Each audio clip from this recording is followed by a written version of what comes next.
आज आप लोगों के बीच एक अच्छी सी सूचना लेके आया हूँ। तो वो सूचना सिर्फ इतना है कि आप सबको पता होना चाहिए कि हमारे सखा वेलनेस में हम जो हैं एक बच्चे का ट्रीट कर रहे थे पिछले 4 महीने से, और वो बच्चा सीपी का केस था। सेरेब्रल पाल्सी करके इसको बोलते हैं बीमारी को। तो इसमें जो पूरी बातें हैं आप जानने के लिए खैर नेट सर्च मार सकते हैं, पुराने वीडियो देख सकते हैं उनका, और जो आया था उस समय की क्या स्थिति थी कैसे। लेकिन अभी उसके 2 इम्प्रूवमेंट हैं जो हमें आपको बताने हैं।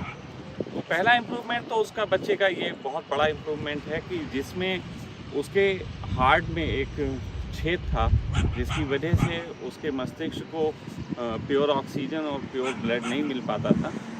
तो वो बंद हो गया है। अभी रिपोर्ट्स हैं, इसमें रिपोर्ट्स भी आपको डाल दी जाएंगी। साथ ही साथ एक दूसरा इम्प्रूवमेंट, बहुत बड़ा इम्प्रूवमेंट हुआ है, वो ये है कि उस बच्चे के अंदर जो उसके मस्तिष्क के हिस्से थे जो कि बंद थे, एक्टिव नहीं थे, जिसमें न्यूरॉन्स जो हैं एक तरीके से एक्टिव नहीं थे, और डॉक्टर कहते हैं कि कभी ठीक नहीं हो सकता, तो वो एक्टिव हुआ है हिस्सा, पीछे का हिस्सा एक्टिव हुआ है। और उसकी पहचान ये है कि वो जो पहले आई कांटेक्ट नहीं बना पाता था सही से, अब वो आई कांटेक्ट अच्छे से बना पा रहा है। तो मैं उस बच्चे के संबंध में इतना कहूँगा कि जब वो आया था तब आप उसका फ़ोटो देख सकते हैं। उसके बाद इलाज के 1 महीने बाद का भी हमने फ़ोटो डाला था, और ये रिसेंट फ़ोटो जो डाल रहे हैं वो उसका रिसेंट का फ़ोटो है जो उसमें इम्प्रूवमेंट है। तो आप ये क्लियर देख सकते हैं। साथ ही साथ मैं उसके बच्चे की माँ से भी आप लोगों को मिलवाना चाहूँगा। आ जाइए आप एक मिनट, तो यहीं आ जाइए। तो ये हैं रुखसार, और सच कहें तो इस बच्चे के इलाज में इनका सबसे बड़ा हाथ रहा, क्योंकि इस तरीके के केस में एक नई थेरेपी पे विश्वास करना सबसे मुश्किल चीज़ है, लेकिन इन्होंने विश्वास जताया, और यही कारण था कि सखा परिवार ने एक संकल्प लिया कि इस बच्चे के इलाज के लिए जितना हो सकेगा हम प्रयास करेंगे। तो आज लगभग 4 महीने हो गए हैं जी, आज 4 महीने हो गए हैं।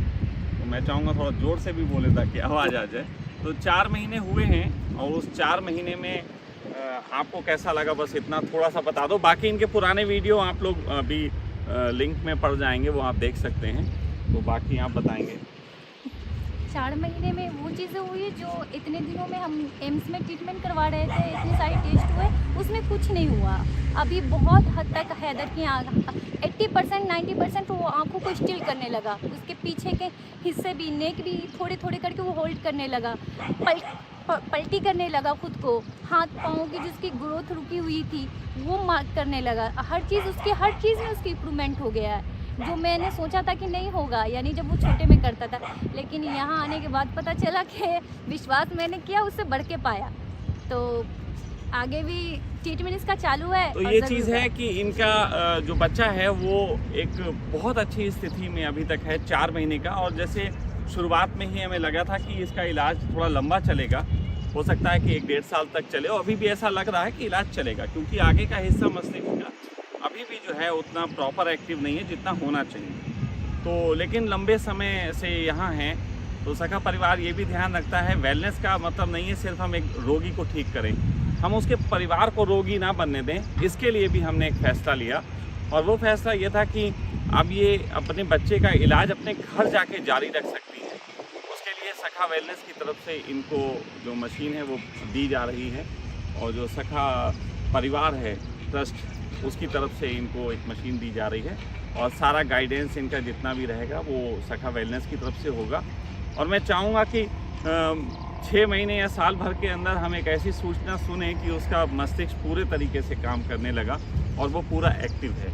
तो बस इतनी सूचना थी जो आप लोगों को देनी थी। और मैं आपसे बार बार जो बात कहता हूँ वो थोड़ा समझिए। मैं ऐसा नहीं है कि किसी पैथी को बदनाम करना चाहता हूँ या उसको निंदा करना चाहता हूँ, लेकिन मैं ये कहना चाहता हूँ कि किसी भी विज्ञान में एक चीज़ की संभावना हमेशा होती है कि विज्ञान को आगे ले जाने के लिए नए नए प्रयोगों से गुजरे और उन नए प्रयोगों को जगत को दिया जाए।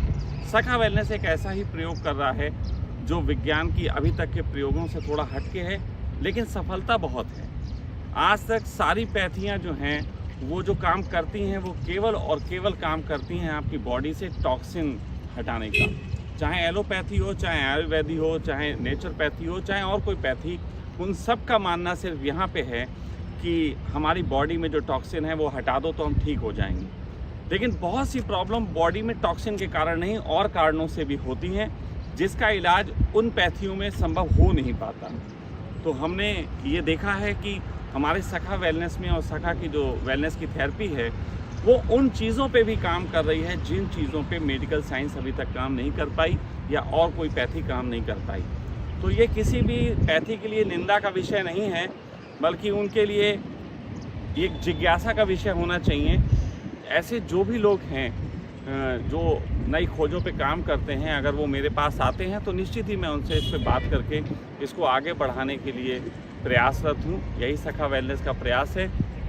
तो रुखसार ने जो कुछ भी अपने जीवन में अनुभव किया, इनके पहले भी वीडियो 1-2 पढ़ चुके हैं, उसमें आप देख लेंगे। आज मेरा रुखसार को सिर्फ इस विदाई के वक्त आज ये जा रहे हैं तो हमारा पूरा परिवार यहाँ उपस्थित है, सखा परिवार, और वो चाहता है कि इस बच्चे के लिए हम ऐसी दुआएं दें। आप सबकी भी दुआओं की ज़रूरत है कि जिससे भविष्य में बच्चा अपना स्वस्थ जीवन ही जिए और साथ साथ समाज के लिए कुछ करे। क्योंकि सच बताएं, ये जीवन गिफ्ट होते हैं परमात्मा का, जिसमें दोबारा आपको जन्म मिलता है, और ऐसे जीवन बहुत जगत के काम आते हैं। तो इसी उम्मीद के साथ हम आप लोगों से जो है बस आज की विदा लेते हैं। और जितने भी ऐसे लोग हैं जो हर जगह से इलाज करा के थक गए हैं, मैं उनसे अनुरोध करूंगा कि वो संपर्क करें, और हमारी कोशिश रहेगी कि हम आपको वो स्वास्थ्य, वो जीवन दे सकें जिसके आप अधिकारी हैं।